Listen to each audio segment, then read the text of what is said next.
Hello, my name is Mark Kelly. I'm the Assistant Lifestyle Facilitator at Westminster Shores, and this is the Jim Sanders story. As some of you know, I moved to Florida in 2014 from a small town in northwest Ohio called Bryan, the home of the Etch-a-Sketch and Dum Dum Suckers. I spent my entire life there, and my avocation became local history. I've researched and written hundreds of articles and given hundreds of presentations over my 30-year career as a local historian. The following story is one of my favorites, but I can assure you there are many small communities that have similar stories. Several Bryan students and parents took a whirlwind tour of France over Bryan High School's spring break in 2008. Led by French teacher Chantel Manahan, 21 people boarded a late night flight from Detroit to Paris. After a layover in Frankfurt, Germany, they arrived and started their nonstop sightseeing. Over the course of 8 days and nights, they visited such sites as the Louvre Museum, the Arc de Triomphe, and of course the Eiffel Tower. Their trip took them into the Loire Valley and onto the coast of Normandy. Along the way, they visited chateaus, castles, and museums in a troglodyte village. They enjoyed escargot, real French bread, and of course, to the consternation of the parents, French fries. Some of the adults sampled the French wine. All of the students got to practice their French language skills. It was at Normandy where several adults and kids met a former Bryan resident. Let's meet Jim Sanders. James E. Sanders was born in Bryan, Ohio, January 14, 1923. His parents were Ella Meyer, born in Germany, born in Berlin, and George Sanders. He has a brother, Dalton, and step-siblings Carlton, Elsie, and Mary Brace. Jim was looking forward to graduation from Bryan in June of 1941, along with his 92 classmates. I imagine just like today's kids look forward to leaving high school. As the class president, and as was the custom, Jim probably spoke at the baccalaureate or commencement exercises, but I could not find any record of his comments. The 1941 Bryan High School yearbook, called the Zeta Cordia, said Jim's ambition was to be a civil engineer. The only difference between him and today's kids are that we know his class's history, and the history of the class of 2021 is yet to be written. I've done research on Jim and did not discover any immediate relatives in the Bryan area. There probably are a few cousins around. I don't know if they know his story or not. You see, Jim was the All-American boy. He was not only president of his class his senior year, he was president for all 4 years. It was quite an accomplishment for a boy who, according to most, grew up dirt poor, as his family, like everyone else, had just gone through the Great Depression and his parents were divorced. He was one of the most popular boys in the school. The girls liked him also because he was a good looker. Classmate Ferone Betts says that Jim was very well liked and respected by everyone in the school.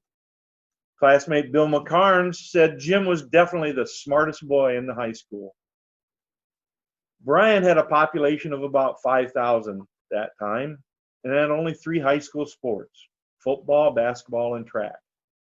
Jim only participated in football, but still everyone in town knew him because of that. Because Jim was the quarterback on the 1940 Northwest Ohio Athletic League championship team. The NWOAL Sports League is the state of Ohio's oldest league, formed in 1926. Jim was a 4-year letterman. His coaches and teammates voted him the captain his senior year, which at that time was a very high honor. He was not the most talented on that team. That title belonged to guys by the name of Bob Robinette, Johnny Paul, Dixie Miller, Curly Huffman. He was, however, everyone would call a leader. Bill McCarnes said Jim was somewhat shy and led in a quiet way by example and deeds. He was not a vocal leader. Many saw that he had an inner strength. Coming out of the Great Depression and being from an impoverished family living in a ramshackle house on the Lower East Side of Bryan, Jim was somewhat malnourished. Coach C.E. Taylor helped Jim get a job at the Ruth restaurant, washing dishes for 2 good meals a day. This helped put meat on his bones to withstand the rigors of football. Paul Barrett of Findlay was the graduation speaker. His talk was titled A Sense of Destiny. At graduation, probably only a few kids from the class of 1941 realized how those storm clouds swirling in Europe were going to affect their destiny. I'd like to think that Jim was one of them, but as I said before, he was very intelligent. After graduation in 1941, Jim's dream was to be a civil engineer. However, that required money, which he and his family did not have. His family and his work at the Roost restaurant and playing football for Coach Taylor did, however, instill a good, hard Midwest work ethic. And Jim knew that he would have to work and save a while before he could go to school. He got a job in production control at the Aero Corporation, one of Bryan's largest factories at the time. Jim's life took a new direction in February of 1943 when he enlisted in the Army Air Corps, now, of course, the Air Force. We will never know his reason and why he did it at this time, but I'm sure he felt, like most every young man at that time, serving your country was the honorable and the right thing to do. Jim became a pilot.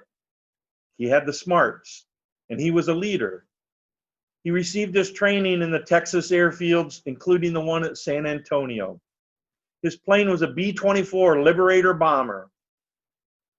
These 4-engine planes were piloted by some of the best and brightest young men that America had to offer.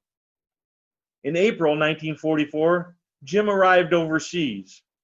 Before going, he spent 1-day leave on April 12th in Bryan, visiting his family, who now lived on North Portland Street by the candy factory. His mission was thought to have been part of the softening up process before the big invasion that everybody knew was coming, but didn't know when and didn't know where. On Tuesday, June the 6th, the afternoon of the invasion, D-Day, a telegram was received by the family from the War Department stating that Jim was missing after a flight over Germany on Thursday, May 25th. Due to his mother, Ella's illness, she was not informed about this until Sunday, June 25th. The telegram was received by the family on Wednesday, June 28th, stating the German government had informed the Red Cross that James E. Sanders had been killed on May 25th, 1944, when his plane was shot down. He became Williams County's 16th casualty of World War II. It is said, but never confirmed, that this was his first mission over Europe. Because of my interest in Bryan High School sports history and being the past president of the Williams County Historical Society, I've always remembered a display that featured Jim. His classmate and friend, Bill McCarnes, had visited Jim several years ago and put together some pictures and a short story about him. That was one of the items that started me on my research journey of Jim. I told my ex-wife, Jane, who is the local history and genealogy coordinator for the Williams County Public Library System, and who was one of the 21 people on the trip, that if she got a chance, she had to visit him. On Thursday, March 27th, 2008, a busload of tourists pulled up to the entrance of the Normandy American Cemetery and Memorial near Colleville-sur-Mer, France, the site of Omaha Beach. It is one of 5 American cemeteries along the Normandy coast, and by sheer luck, This was a special place for them to visit. The mood of the entire entourage turned very somber. Spread out before these adults and students from Little O'Brien, Ohio, were the graves of 9,387 American soldiers located on 172.5 acres of sovereign American soil, all marked by white Christian crosses or stars of David. As Vincente, their tour guide, said, "For a little while, you're going to be home again on American soil." It was very sobering. Several said it brought tears to their eyes, kind of like it does to mine. The immensity of it all sunk in right away. The cemetery was established by the U.S. Army on June 8, 1944, and was the first American cemetery on European soil in World War II. On the walls of the missing memorial, there are inscribed 1,557 names. Some of these remains have since been recovered and identified. The site is big enough to zoom in on if you have Google Maps. Mary Annan, who along with her daughter Chelsea made the trip, said the mood was serious and everyone was very respectful. Several tour members climbed down a winding staircase, 100 feet of cliffs, to the beach below, where so many lost their lives 76.5 years ago.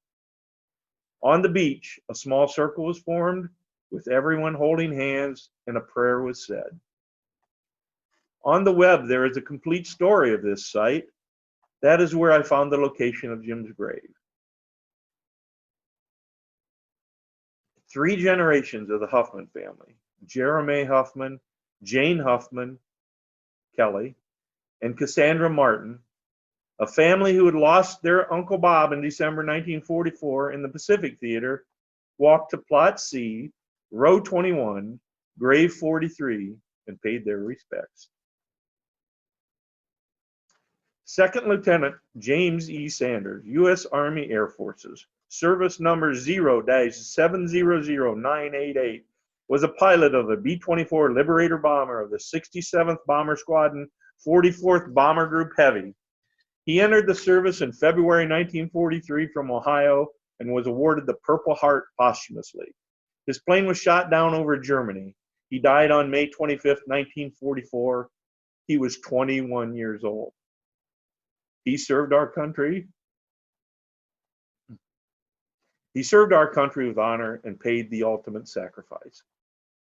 After this trip, Cassandra, my stepdaughter, now has a desire to go to Hawaii and visit the war memorials there.